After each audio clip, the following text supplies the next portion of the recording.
the backbone of America. Welcome to the Backbone of America podcast, where we have discussions with entrepreneurs and business leaders to discuss entrepreneurship. Today we have with us Rafael Pineyro. He is a councilman for the seat 1 for Doral. And Rafael, thank you for being here with us. Thank you. It's a pleasure. Thank you for the invite. You're welcome. So we're going to open up with this question. You are a public official for Doral. What are the biggest industries that Doral has here, and how has it managed to attract these types of businesses? Well, listen, Doral, as you know, first of all, was incorporated in 2003. So it's a young city. And the fact that we have been incorporated only for 22 years now, and the fact that we have over 2,500 logistic companies in the city, making Doral the most important city when it comes to Miami-Dade County, when it comes to the logistic industry, for us is very important, because certainly you know that the location and the proximity with the airport and the proximity with the port makes Doral one of the most important cities when it comes to Miami-Dade County. We're considered one of the fastest growing city in the East Coast of the United States, not only because the growth that we're having on the industrial section, the commercial section, but at the same time on the residential portion, because right now, nationwide, more cities are taking the approach of how to balance an important growth or a balanced growth. So we're very focused on not only on the industrial, because Doral has been actually built around the industrial section, but the commercial, which is for us is very important, and the residential as well. So when it comes to industries, yes, we had the logistic companies, making it the largest industry in Doral, but then we have over 200 multinational companies as well. We also have a large number of the companies that are small business owners. We have over 8,000 registered businesses in Doral. So when it comes to industries, right now we just hit 40 hotels, for example.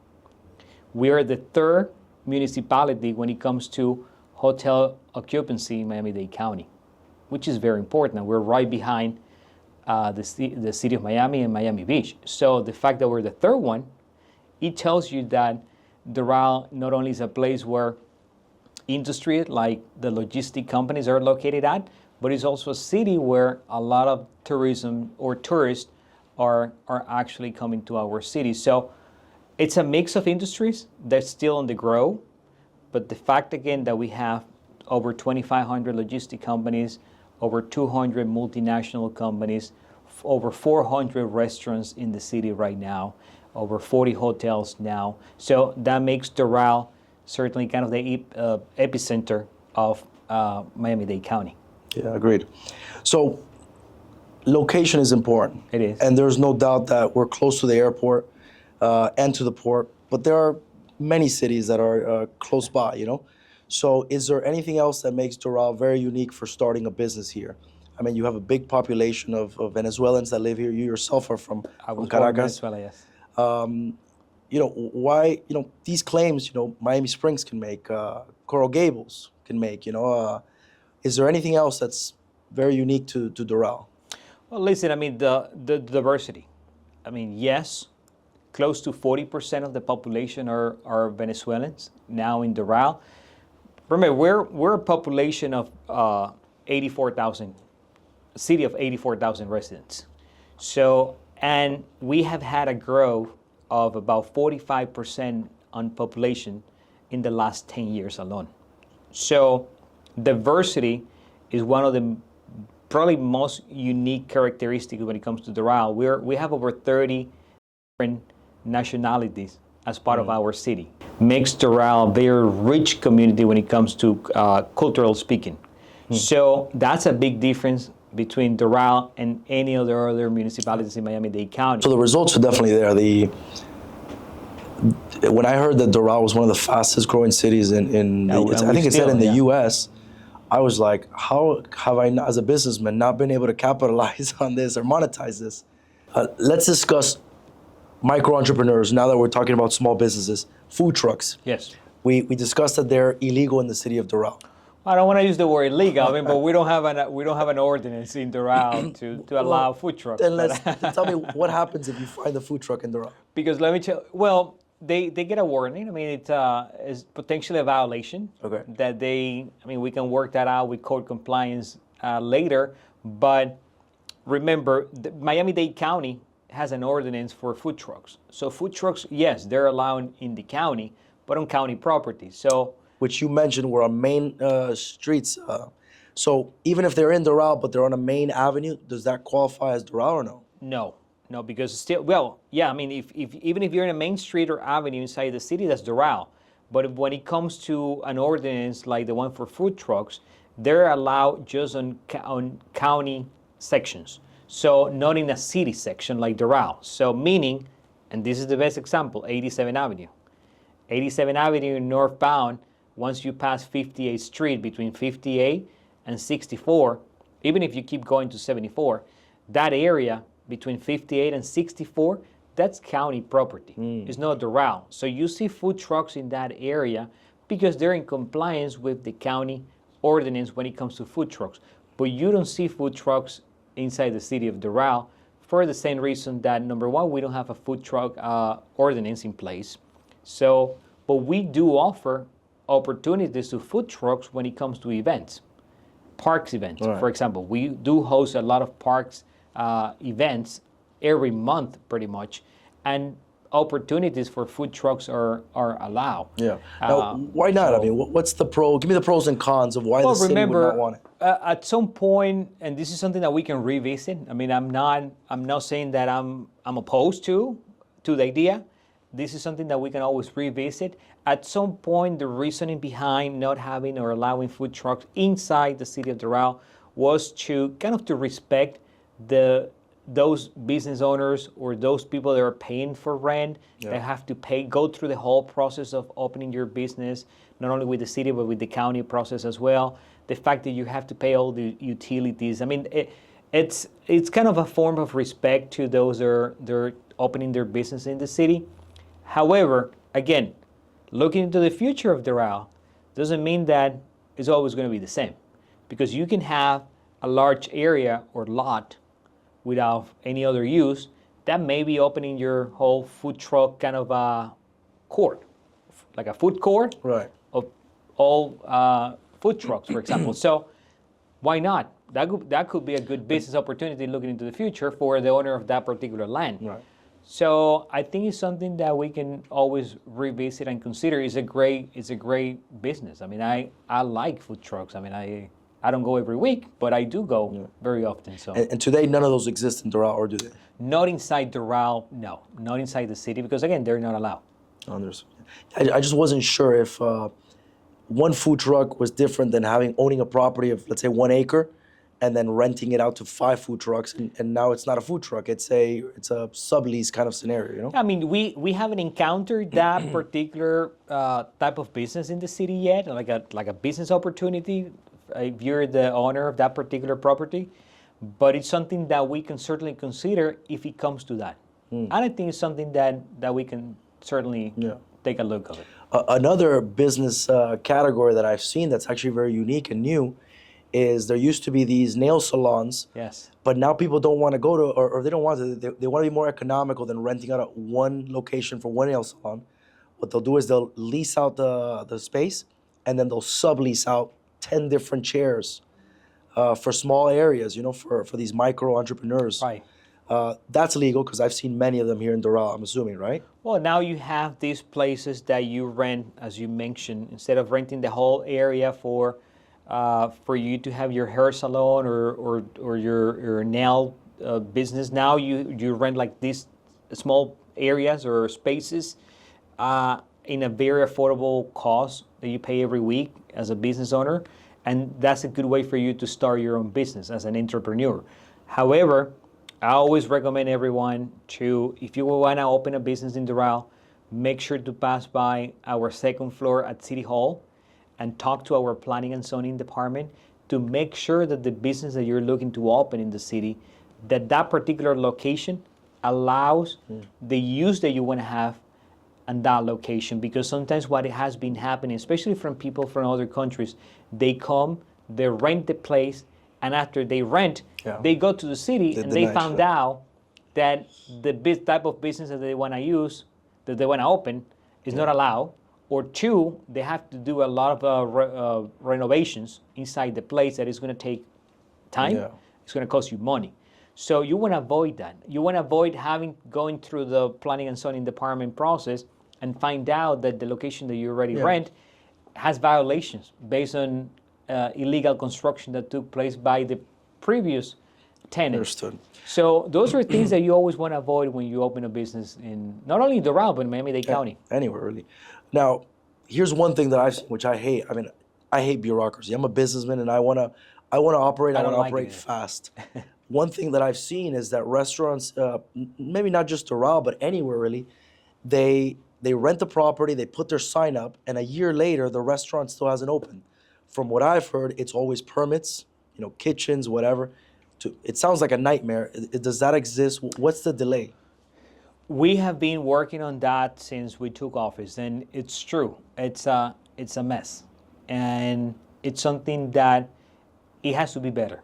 And at least from my office, and I always relay the message to our city manager, we have to always keep looking in ways to make it faster, to make it more efficient, and to actually make it a system that really makes sense for people when it goes through the whole process. Why? And I'm going to tell you one of the reasons. Why I think it's an issue still. There is a system that the city actually got into an agreement with about 5 years ago, before I got elected. So that system created a whole issue of moving from paperwork to electronic. So a lot of the paperwork permitting or permits that actually were delivered to the city, in the process of making it electronic, they actually not that disappear, but actually they got lost.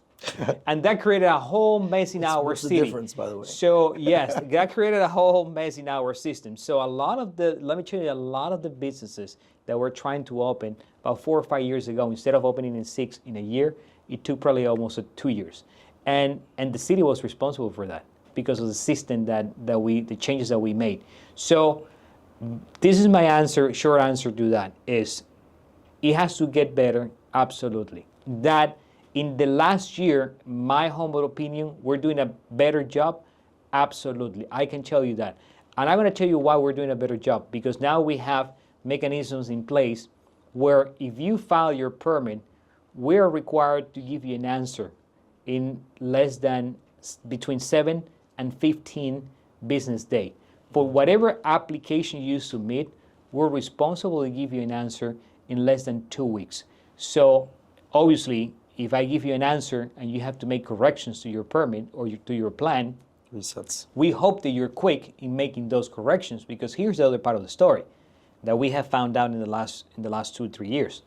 A lot of people that use contractors, runners, private providers, when they get the corrections or the comments that they have to make or change, sometimes it takes 2 or 3 months for that company that you hired as a business owner to take care of that, to resubmit everything to the city.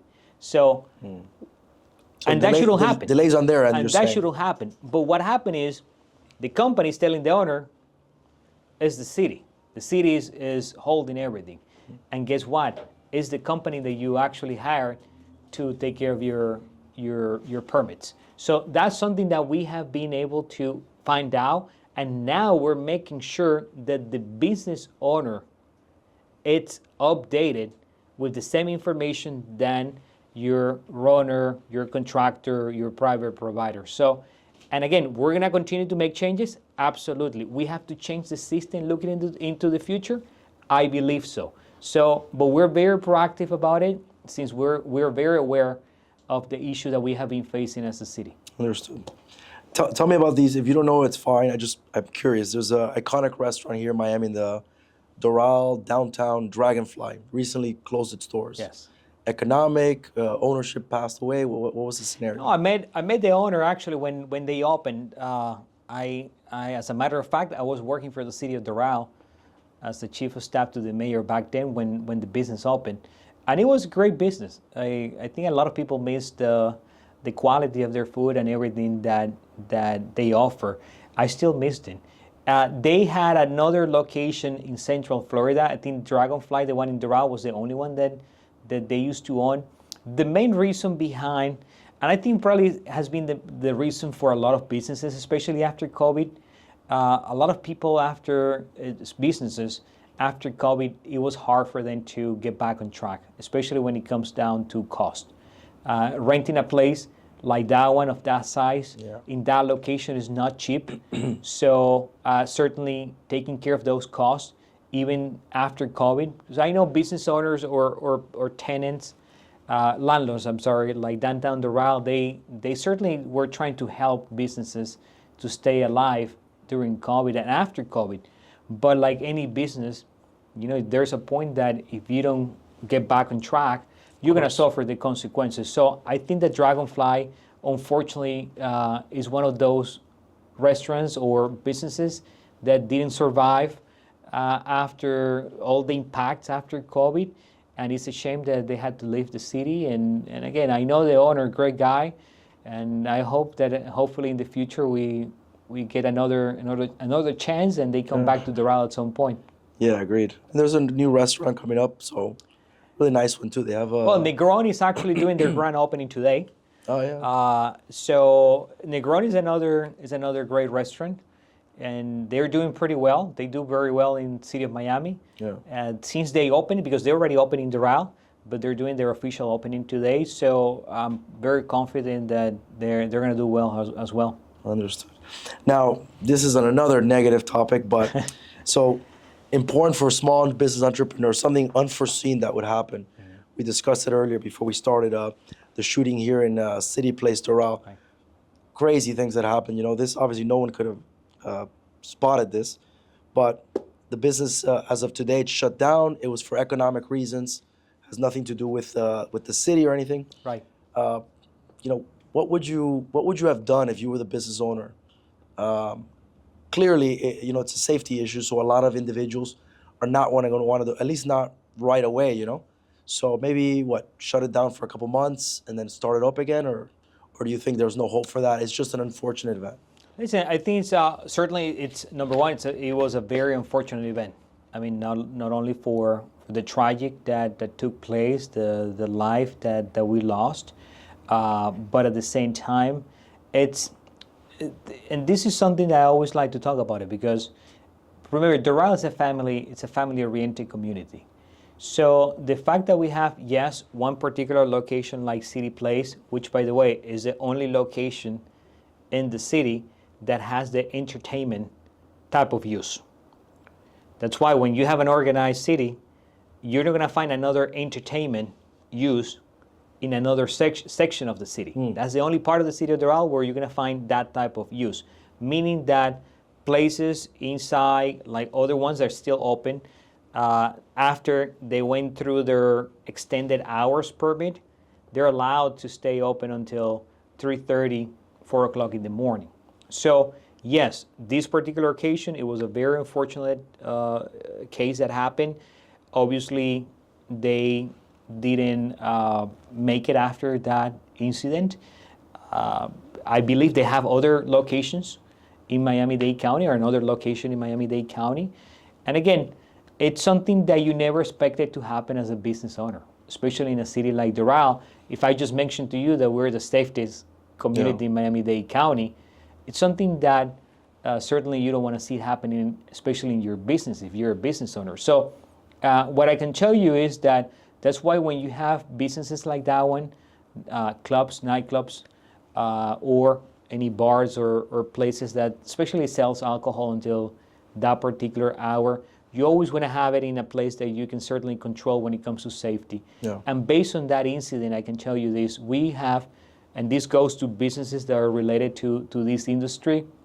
Now, based on the ordinance that we had in place more safety restrictions or conditions for those businesses. So, for example, if you get an extended permit hour until 3:30, the last call to serve alcohol is 2:30 in the morning right now.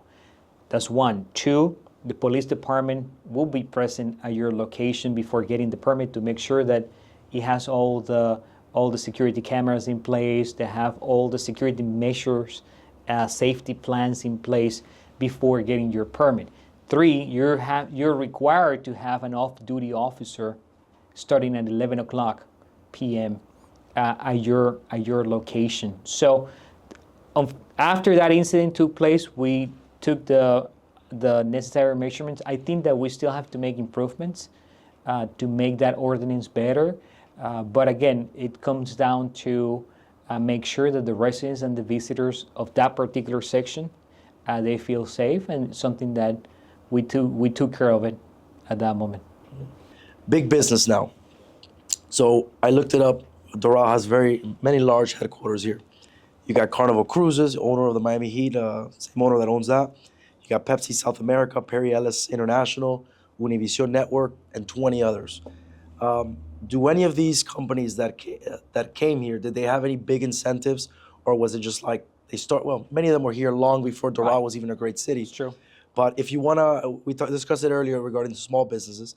I know in the large businesses, there's much more you can provide because they can make promises. They could say we're gonna have 1,000 jobs paying X amount of money. What I can think of that I already know, so you don't tell me what I know. What I want to learn is, the state obviously has no income tax for the state. As a benefit. The county could offer the corporation a reduced or no property tax for a certain amount of time. Let's see what else they could offer. If it's county land or city land, they could offer them free or reduced rate, extended, like a county public-private kind of enterprise, or at least help. What could you offer today to a large corporation that would incentivize them to come? Besides what we've spoken about. I think the numbers will be the number one incentive of showing that we're in a way better condition than any other municipality in Miami-Dade County. So the attractive of the projection when it comes to not only population, but when it comes to business opportunities in the city. The industries that we have, the mix of industries that we have in the city right now should make an attractive for you as a business owners to be part of that. But that's across the board. That section too. So the beautiful thing about that is that applies to every business. So you know that there's no manipulation. Nobody's getting an unfair deal. Right. But you hear of stories, for example, where a state attracts a certain, like when Elon Musk moved from California to Texas. Oh, the city of Miami, for example, that was attracting tech companies from California. Exactly, which he's on the news all the time about being super successful about doing it. But what I want to know is, what is he doing that isn't already there, that wasn't there before he was even there? Besides saying, I can claim, we love businesses and we're going to support them, but I say, how? Right. Listen, I think it's based on the approach that you take. I mean, yes, as a city, you can make exceptions, you can make programs, you can create incentive. If it's something that we look at that is an industry that we want to attract to the city, absolutely. I mean, we have never done it. I mean, I can tell you that. I mean, as a city, we have never taken an approach that say, let's go ahead and take a look of the companies in New York that maybe we want to attract to come to Doral instead of the city of Miami, or instead of going to Miami Beach. So I think that at this point, based on the economic that we're living in the country right now, the financial situation that we live in the country right now, we have to start thinking about being proactive and start thinking, kind of having an open mind regarding what we can do as a city, other than, yes, we're the lowest in taxes and so on, and the opportunities that we have in order to make us as an attraction for certain companies or certain industries that we want to attract. Tech companies, I think, absolutely something that we can target. City of Miami already did it. They offer certain options and incentives. What is he offering? What is Mayor Suarez offering that we're not? That's what I want to understand. We have never done it, so we can certainly take a look of what City of Miami did, which pretty much what they did? Well, what they did is they took advantage of the COVID year. Okay. And he was the first. I mean, I think that was a good idea. He certainly looked at California and realized how terrible they were doing Right. with the COVID and how the state was handling that issue, that situation. So, and he took advantage of that and say, you know what, let's show them that Miami, as a city, is the capital of the world, and I'm going to start offering you incentive of opening or bringing your business to the city of Miami. What type of incentive when it comes to taxes? I mean, it's right at the end of the day, it's about money. But that's for the state more than well, anything. but it's the city as well when it comes to property taxes. So, yeah. and he created some programs to offer you, to attract you to come to the city of Miami and benefits as well, instead of opening in another place in the country. So I think that he did well. There's a result now of those options. I think City of Miami is doing a great job when it comes to business opportunities. I mean, their revenue has increased tremendously in the last 3-4 years, and they have been able to kind of balance their budget as well. So I think that we have an opportunity to do the same in different specific sectors. For example, the healthcare. Remember, Doral right now has Jackson, Baptist, UHealth, HCA inside the city of Doral. We have all these main companies or healthcare providers inside the city of Doral. So I think that maybe when it looks to industries, I think the healthcare industry will be a great sector that we can target as a city looking into the future, maybe for them to move their corporate office to the city of Doral. So it all is going to come down to what we offer, how we do it, but we can take a look at that, yes. Now, let me ask you, the hospital here, Jackson, on the Palmetto and 25th, do they buy the land and just, as long as they get the permits, build it? Or do they actually approach you and say, we want your support for this, not for the zoning, but the permit, because you got to do that for any city if you think about it. Right. So they had to go through the state. The state was a huge factor and help that they received in the process. But yes, I mean, they look at the land and they decided to purchase that property. Why the state though? For a grant or what? Well, to help in the process with the permitting process. Because remember, when it comes to medical or healthcare industry, you have certain conditions different than if you want to open your restaurant or your office. So when it comes to healthcare, you have to be in compliance with different codes and specifics that only the state can help you in that sense. So the state was a great help, actually more than the city back then, for them to be able to not only finalize the purchase, but at the same time to be able to change the use for medical use. Which, by the way, that whole section on 79th Avenue, from 25th Street to 36th Street, Doral Boulevard, that whole section changed their use. And now you're allowed to move from industrial, like a lot of tiles company. Now you're allowed to actually build a medical office, for example, or a hotel, something that 10 years ago you were not allowed to. Right, yeah. Yeah, I wasn't aware of that. The hospital thing is new to me. As far as asking for permits from the state, I didn't think they need to do that. Now, I know as a politician, I know you don't like to be negative, but what are the cons of people coming into your city? I mean, if you own property here, you love it because it appreciates your property. If you're renting and you have an okay job, you kind of hate it, So, I mean, that's one thing I can think of, Can you tell me of any cons, for individuals that are coming from other states or other cities into our city? Listen, I see everything as a benefit. I mean, the cons maybe come down to, yes, you have to be careful and trying to make sure that safety remains kind of the top priority, because you have people coming from other places and you don't know what their intentions might be.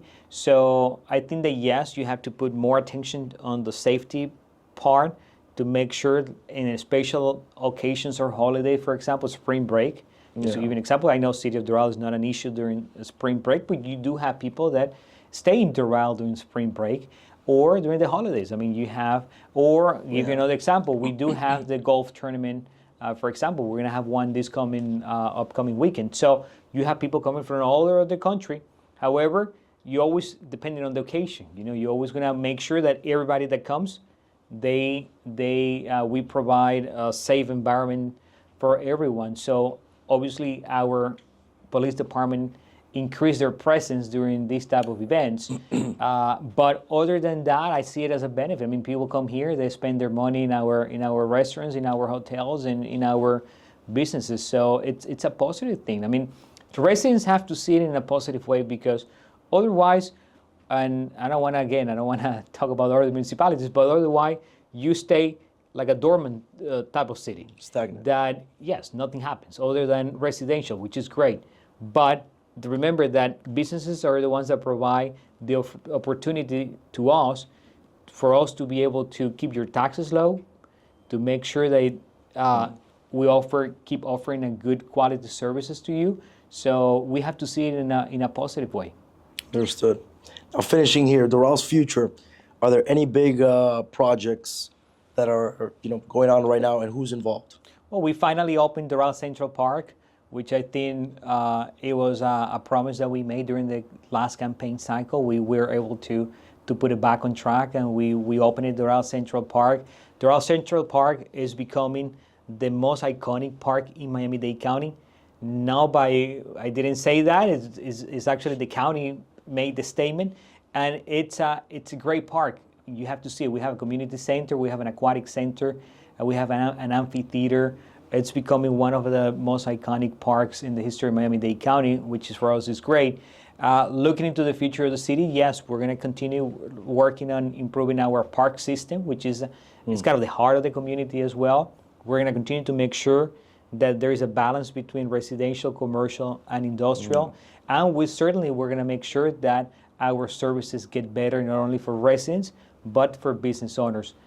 Business opportunity, certainly Doral will, in my humble opinion, will continue to look at areas where we can maybe do rezoning in areas that make sense, and certainly to start looking to other companies that have never seen Doral as that place for them to start their business. So I think they're great opportunities, because the intention is to keep the taxes low. Yeah. So certainly that will continue to be an attractive. And again, make sure that Doral is that city where you can live, work, learn, and play. Yeah. Well, what's the story behind the name? This is the park at 87th and Yes. 25th and 36th. Why did the name change? The Doral as a city? No, the park. Oh, the park. That's a good question. That's a more political question than any other type of answer. Well, here's what happened. I mean, the Doral Central Park is the actual name right now. Before, it had our founding mayor's name, J.C. Bermudez. The decision was made by the council in the year of 2015, if I'm not mistaken, 2015. And the reason was that they considered at that point that, first of all, that the Doral, the Central Park, or back then the Bermudez Park, at some point was going to go into some renovations and improvements. So the intention was to create a park that it was what it is right now, which is an iconic park.